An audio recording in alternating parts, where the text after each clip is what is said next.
লালন সাঁইজি প্রত্যেকটা ধর্মকে ছোট করে নিয়ে এসে না মানব ধর্মে বেঁধে দিয়েছেন। তো এই মানব ধর্মটা সফল করাটা কিন্তু ব্যাপার। এখন আমরা যারা এই জাগতিক জগতের মানে মানুষ হিসেবে এখনো মানুষ হইনি, জীব আছি, তো তারা অনেক রকমভাবে দেখতে পারি। কিন্তু যেটা ব্যাপার, যদি কোনো মানুষ পরকাল মেনে থাকে তাহলে অবশ্যই তাকে এই মানব জন্মটা সফল করার একটা ব্যাপার আছে।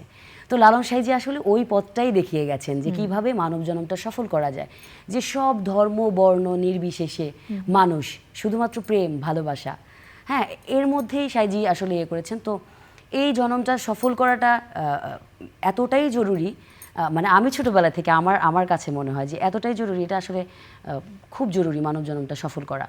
তো লালন সাঁইজি সেই পথ দেখিয়ে গেছেন বলেই আমি হয়তোবা তার। বিকাশ পেমেন্টে 10,000 টাকার বেশি অফার, শপিং চলছে তো।